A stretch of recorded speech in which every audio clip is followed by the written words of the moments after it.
Alors aujourd'hui on se retrouve dans une vidéo très particulière puisque nous allons faire des macarons ensemble. Ou devrais-je dire des macarons à la française. Du coup c'est la première fois que je fais des macarons. J'ai tout le matériel pour réussir. On verra si je suis une grande pâtissière ou pas. Voilà, c'est la première fois que je fais des macarons. J'avais trop envie de me lancer. J'ai pris une recette américaine parce que je trouve que le four ici cuit différemment qu'en France et souvent quand je prends des recettes françaises, il y a un peu des problèmes de cuisson. Alors pour être tranquille, recette américaine, je vous la mettrai en barre d'infos si ça vous intéresse. Et let's go, je sens qu'on va bien s'amuser. Alors je fais des macarons au chocolat, je l'ai pas dit. Le chocolat c'est la vie, on fait basique. Et si ça marche, après on partira vers des recettes un peu plus travaillées. Comme tout grand pâtissier qui se respecte, la première chose à faire c'est de mettre un tablier. Hop. Et l'astuce, quand on a un professionnel, c'est qu'on fait le nœud devant. Sinon, vous êtes un bidochon. Alors, j'ai lu la recette en amont parce qu'il faut toujours préparer son travail, n'est-ce pas? Quand tu lis pas toute la recette, tu fais des erreurs. Peut-être que en parallèle, vous allez vous lancer aussi dans les macarons avec moi. Ça serait cool. Bon, ils disent de préchauffer le four. Je pense que je vais pas être très rapide, donc on va le préchauffer un peu plus tard. Alors déjà, il faut tamiser le sucre, le cacao, le sel et la farine d'amande. Écoutez, on va aller se mettre là-bas pour faire ça de façon propre. Comme ça, je vais pouvoir vous montrer ce que je fais. Du coup, je vais mettre tous mes ingrédients mélangés dans ce bol et ensuite, je vais venir tamiser dans un deuxième bol. Alors moi, ce que je vous conseille, c'est de peser dans des bols différents au cas où vous en mettiez trop. Mais ici, on aime le goût du risque et on aime surtout pas faire la vaisselle. Donc, je vais tout mettre dans le même bol.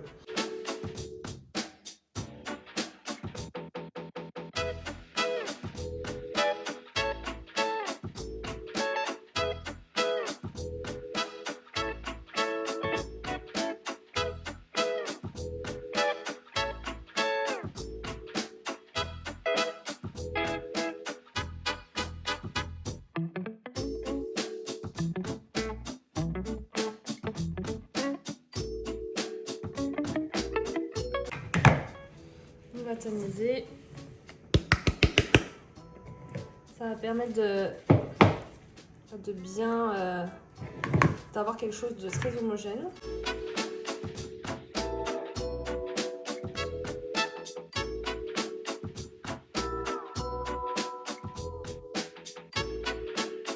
Bon, du coup, j'ai tout transvasé dans le mixeur et je vais mixer tout ça pour que ça soit bien homogène.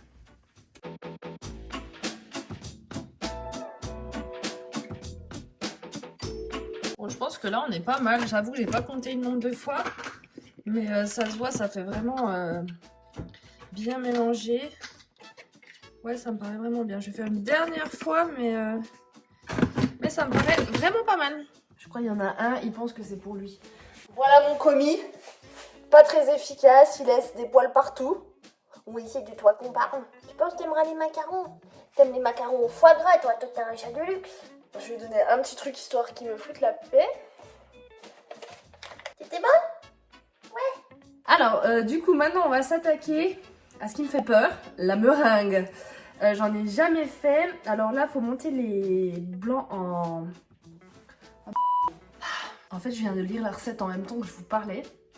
Et je me suis dit, il fallait qu'ils soient à température ambiante. Sauf que je les ai pas sortis du frigo.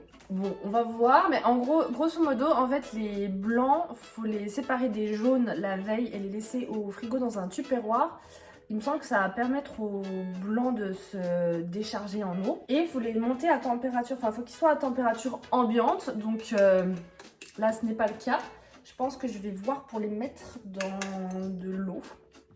Je vais faire ça, je vais mettre de l'eau tiède et je vais mettre dedans. On va voir ce que ça va donner. Mais c'est un peu le truc galère avec les macarons, c'est que... C'est pas genre 2 minutes avant vous dites ah bah tiens je vais faire des macarons. Enfin si je pense que vous pouvez mais ils seront juste pas jolis quoi. Et j'ai vu des recettes, donc là moi j'ai laissé les œufs, donc je les ai fait hier matin. Donc ils ont duré à peine plus de 24 heures au frigo. J'ai vu des recettes où ils disent qu'il faut les mettre 4 jours avant au frigo. Ça veut dire que 4 jours avant il faut déjà que tu dises ouais je vais faire des macarons. À moins que tu sois pâtissier, je ne vois pas. Hein. Bon là j'ai fait un système D, je vais vous montrer. En gros là il y avait le tupperware et j'ai mis En gros, il y a les œufs et il y a de l'eau. Je sais pas si on voit très bien. Bon, du coup, c'est parti pour monter les blancs en neige. Ma technique a marché et j'ai attendu moins de 15 minutes du coup. Donc je mets pas très fort au début. Et je vais ajouter le sucre petit à petit.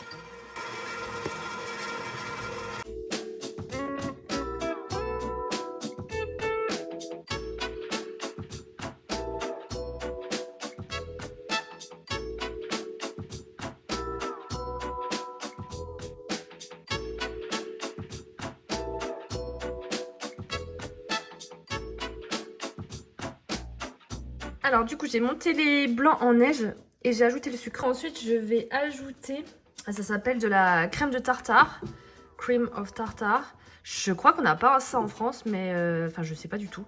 En tout cas ça va servir à stabiliser les blancs d'œufs. Ouais, je mets juste ça, donc c'est pas grand chose. Et on va reprendre le battage des œufs.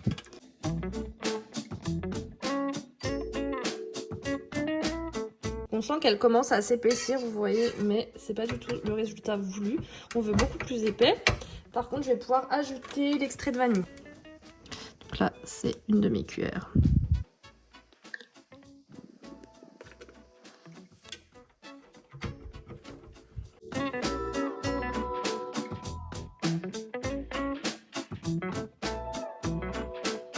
Et ben, ça commence à être pas mal cette histoire. Ah.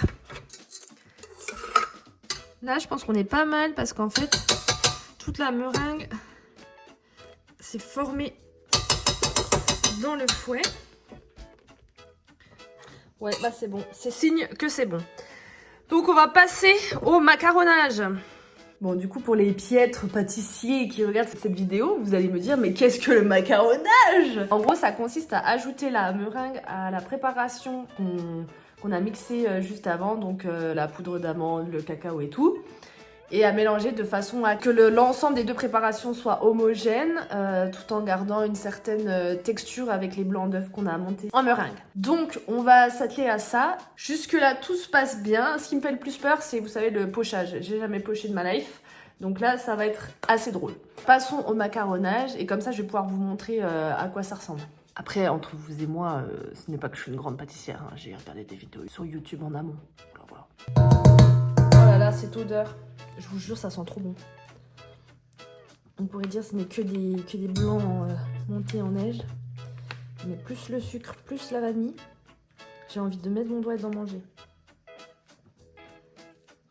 Alors, on va faire à l'œil. Ça me paraît pas mal.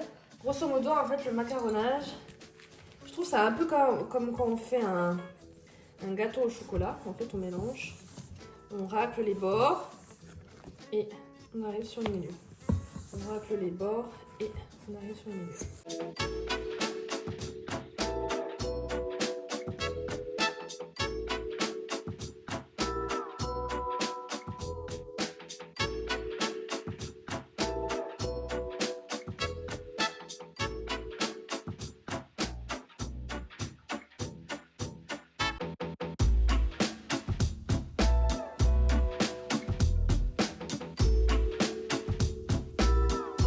Je pense qu'on commence à être bon parce que je sais pas si vous avez vu, mais là j'ai le ruban. C'est bon, j'ai le ruban. Je sais pas du tout si on voit la caméra, regardez bien. Donc ça fait comme un ruban en fait qui tombe.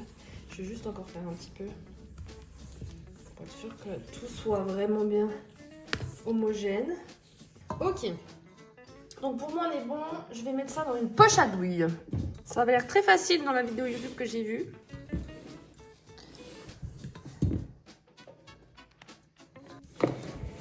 Je vais essayer de tout mettre pour m'éviter les allers-retours et les galères. On sent que je maîtrise pas le pochage. Hein.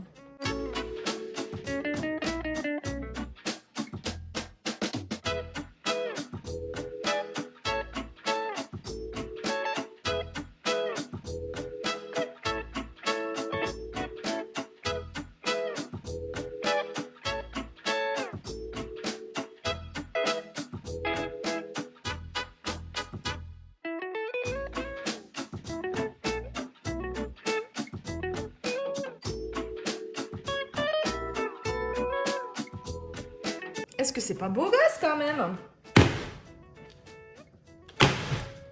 Alors, ensuite je vais lâcher la plaque, là comme je viens de le faire, pour qu'il s'étale bien.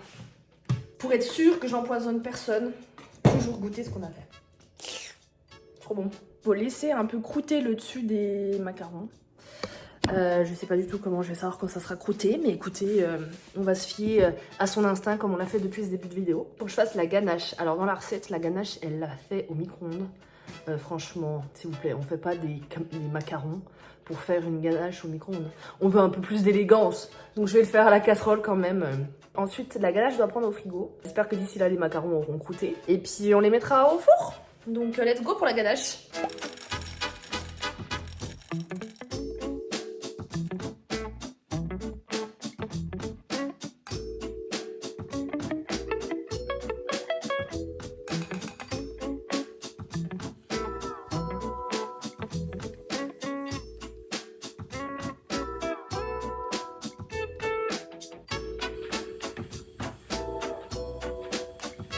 Là, la ganache, je vais la placer au réfrigérateur et ensuite on la fouettera dans une vingtaine de minutes, je pense. Bon, on se retrouve, du coup, il est 4h30. Je pense que le croûtage est fini, donc je crois que ça fait 1 heure si je dis pas de bêtises. Et vous voyez, en fait, quand je touche, la pâte, elle reste sur le macaron. Donc, c'est que c'est bon. Je vais chauffer le four à 320 degrés Fahrenheit. Donc, je vais cuire les macarons et ensuite, on pourra les remplir avec la ganache. Bon, j'ai envie de danser, j'ai envie de chanter, car j'ai la collerette sur les macarons. Mais regardez-moi, cette petite collerette.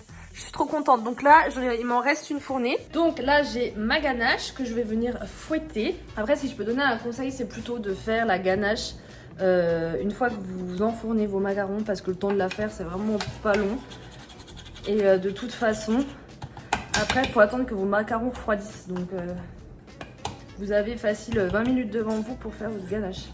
Si ce n'est plus.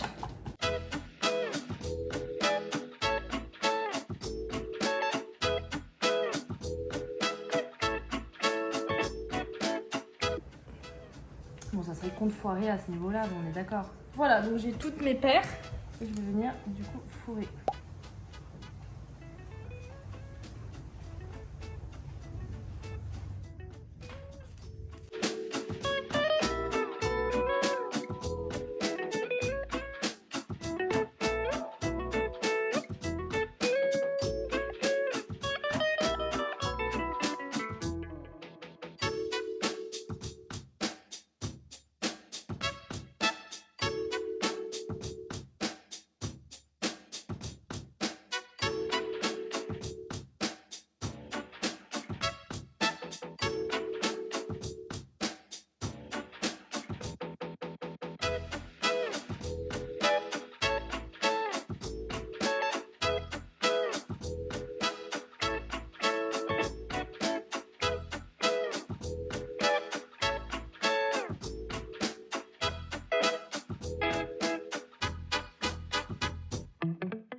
Bon, et ben voilà, les macarons sont terminés. Je crois que j'ai commencé, il devait être 2h, 2h30 quand j'ai commencé de pâtisser. Là, il est 5h30.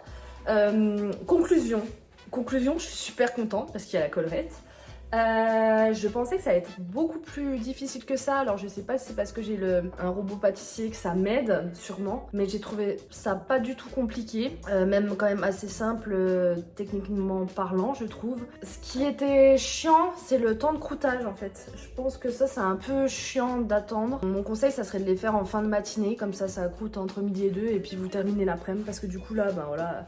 5h30, je viens juste de finir. Aussi, je pense que ce qui peut être problématique, c'est si vous n'avez pas assez de matériel, par exemple. J'ai 2 modèles pour faire les macarons. Par contre, j'ai qu'une plaque perforée. Donc en fait, si je veux doubler la recette, parce que là je crois que j'en ai fait une vingtaine, bah si je veux en faire un peu plus pour, voilà, pour être tranquille vu que ça se conserve longtemps, bah, il me faudrait une deuxième plaque perforée pour pas perdre de temps quoi. Je pense que surtout ce qu'il faut c'est avoir le bon matériel et la bonne quantité.